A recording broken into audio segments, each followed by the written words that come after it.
अस्सलामुअलैकुम। आज मैं आपको बनाना सिखाऊंगी फ्रोजन पराठा, जो कि आजकल की बिजी लाइफ में आपके लिए काफी हेल्पफुल रहेगा। और अगर रमजान करीम में इसे बनाकर रखेंगे तो कम टाइम में आप अपनी सहरी भी तैयार कर सकते हैं। अगर आपको मेरी ये वीडियो अच्छी लगे तो आप मेरी वीडियो को लाइक करें, और अगर आपने मेरा चैनल अब तक सब्सक्राइब नहीं किया तो मजीद क्विक एंड इजी रेसिपीज के लिए मेरे चैनल को सब्सक्राइब करना ना भूलिएगा। फ्रोजन पराठा बनाने के लिए आप मैदा ले लें 3 कप, 4 टेबलस्पून घी, 1 टीस्पून सॉल्ट, 3 टेबलस्पून शुगर और 1 कप पानी। और साथ में आपको चाहिए होगा ड्राई मैदा और घी, जिसको हम पेड़े बनाने के लिए यूज करेंगे। Baking paper and freezer bags, इसमें हम पराठों को बना के फ्रीज करेंगे। फ्रोजन पराठा बनाने के लिए हम पहले इसकी डो तैयार कर लेते हैं। इसके लिए हम डालेंगे सबसे पहले मैदा, शुगर,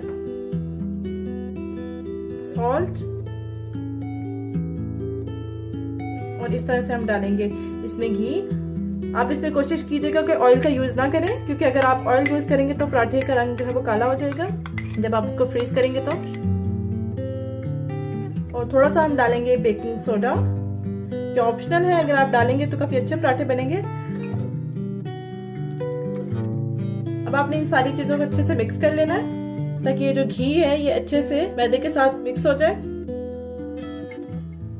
ये देखिए घी काफी अच्छे से मैदे के साथ मिक्स हो चुका है।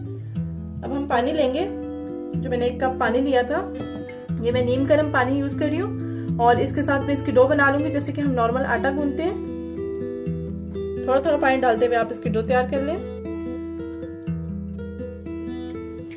ये देखिए डो काफी अच्छे से तैयार हो चुकी है।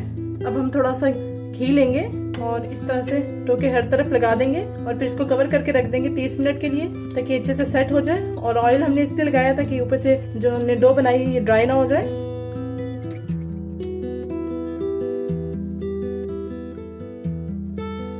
ये देखिए ये अच्छे से इसके साथ घी लगा लिया मैंने, और मैं इसको कवर करके रख दूंगी 30 मिनट के लिए। 30 मिनट बाद आपने क्या करना है कि इसके पेड़े बना लेने हैं। मैं फ्रोजन पराठे जो है वो मैदे के साथ बना रही हूँ।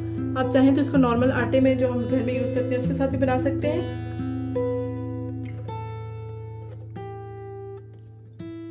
देखिए इस तरह से आपने पेड़े तैयार कर लेने हैं। इसके बाद आपने क्या करना है कि पेड़ा लेना है और इसको रोटी की तरह बेल लेना है।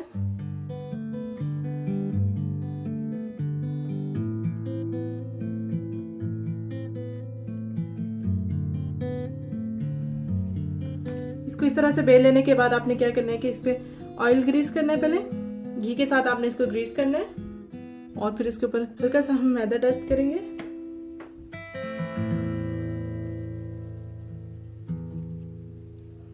फिर इसको यूं करके फोल्ड करते जाएंगे।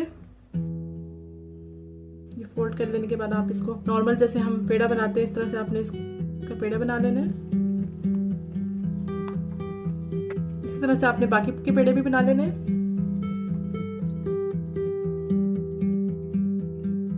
ये सारे पेड़े मैंने इस तरह से बना लिए हैं। अब एक एक पेड़े को लेके मैं बेल लूंगी।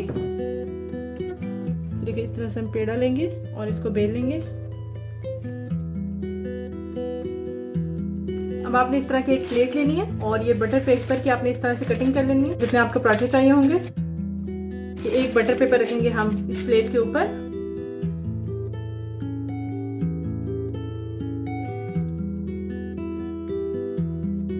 और फिर इस तरह से इस पराठे को लेके इसके ऊपर डाल देंगे।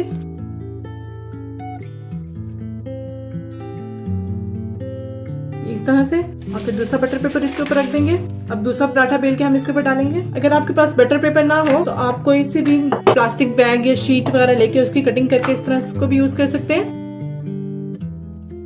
ये दूसरा पराठा हमने बेला। ये देखिए ये हमने एक पराठा बेल के डाला है, इसके ऊपर फिर दोबारा बटर पेपर हमने रखा। और ये लो, इससे क्या होगा कि ये एक दूसरे के साथ चिपकेंगे नहीं। इसी तरह से दोबारा हम इसके ऊपर बटर पेपर रखेंगे और फिर इस तरह से हम सारे के सारे पराठे बेल के रखते जाएंगे। देखिए बहुत सिंपल, बहुत इजी ये पराठे बनते हैं, बहुत कम इंग्रेडिएंट के साथ। आप जरूर इनको ट्राई कीजिएगा। ये देखिए जी मैंने सारे के सारे पराठे बेल के रख दिए। और अब इस लास्ट वाले पराठे को भी हम यूँ कवर करके रख देंगे। और जिस प्लेट में मैंने ये पराठे रखे थे, इसी प्लेट के साथ हम इसको थोड़ी देर के लिए फ्रीजर में रखेंगे। और फिर उसके बाद जब ये थोड़े से सेट हो जाएंगे तो उसके बाद हम इसको फ्रीजर बैग में डाल के फ्रीज कर देंगे। प्लेट जो है वो आपके पास स्ट्रेट होनी चाहिए, बिल्कुल स्ट्रेट आपने प्लेट लेनी है तो आपके पराठे बिल्कुल परफेक्ट फ्रीज होंगे। अब मैं इसको फ्रीजर में रख दूंगी कुछ देर के लिए। एक तरीका तो मैंने आपको बता दिया फ्रोजन पराठा फ्रीज करने के लिए। अब जो दूसरा तरीका है उसमें आपने क्या करना है कि रोटी को बेल लेना है और यहाँ पे पैन आपने गरम कर लेना है और गरम पैन में आपने ये जो आपका पराठा है इसको आपने डालना है और बस इसको हल्की से इसको हीट लगेगी, हम इसको दूसरी साइड पे टर्न कर लेंगे और दूसरी साइड पे जब हीट लग जाएगी तो हम इसको उतार लेंगे।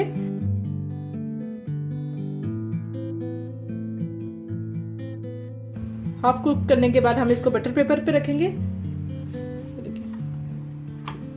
बस इतना सा आपने इसको कुक करना है। ये देखिए बहुत ज़्यादा नहीं आपने इसको पकाना, बस हल्की सी इसको हीट लगेगी।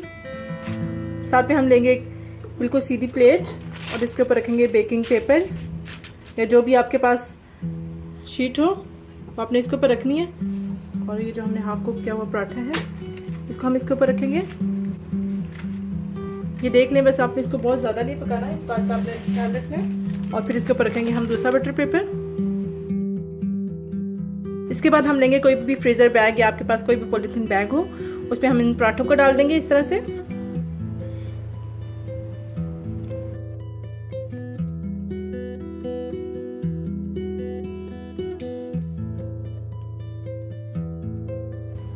डाल लेने के बाद हम इसको ऊपर से कर लेंगे बंद। और इसके नीचे अब आपको प्लेट रखने की जरूरत नहीं है, बल्कि आपने फ्रीजर में बिल्कुल इसको यूं स्ट्रेट रखना है। ये जिस तरह से है इसी तरह से आपने इसको फ्रीजर में रख लेना है। और फिर जब आपने इसको कुक करना हो तो आप इसको निकालें। इस तरह से आपने पैन गरम करना है, इसमें ऑयल डाल के इसको हल्का सा पराठे की तरह कुक कर लेना है। अब ये दोनों तरीके से ये पराठे फ्रीज हो जाए तो फिर मैं आपको इनको कुक करना भी बता दूंगी। अब इसको हम रख देते हैं फ्रीजर में। जब फ्रीजर में रखे तो कुछ देर के लिए ये थोड़े से सेट हो चुके हैं। अब हम क्या करेंगे, इनको भी फ्रीजर बैग में डाल देंगे। इनको भी पकाने का वही प्रोसेस है। जब ये थोड़े से फ्रीज हो जाएंगे तो फिर मैं आपको बताऊंगी कि इनको कैसे पकाना है। अब इसको हल्का सा हम इसको उठाएंगे, फिर आराम से आपने इसको जिपलॉक बैग में डाल देना है। ये देखिए इन पराठों को भी मैंने इस तरह से बैग में डाल लिया। अब आपको फ्रीजर में प्लेट रखने की जरूरत नहीं है, आप बगैर प्लेट के भी इन पराठों को फ्रीजर में रख सकते हैं। लेकिन आपने ये ध्यान रखना है कि जिस जगह पे आप रखेंगे वो बिल्कुल स्ट्रेट हो, यानी कि इस तरह की जगह हो, वरना अगर यूं ऊपर नीचे जगह होगी तो आपके पराठे खराब भी हो सकते हैं। बिल्कुल स्ट्रेट आपने इनको रखना है। अब इन पराठों को मैं फ्रीज होने के लिए रख दूंगी। और ये था फ्रोजन पराठों को बनाकर फ्रीज करने का तरीका, यानी इसकी डो कैसे तैयार करनी है और फिर इसको किस तरह बेल कर फ्रीजर में रखना है। इसको कुक करने का तरीका इंशाल्लाह आप मेरी नेक्स्ट वीडियो में देखेंगे। आप इनको जरूर ट्राई कीजिएगा और मुझे बताइएगा कि आपको ये रेसिपी कैसी लगी। अगर आप मजीद क्विक एंड इजी रेसिपीज देखना चाहते हैं तो मेरे चैनल को जरूर सब्सक्राइब कीजिएगा और मेरी वीडियो को लाइक करना ना भूलिएगा।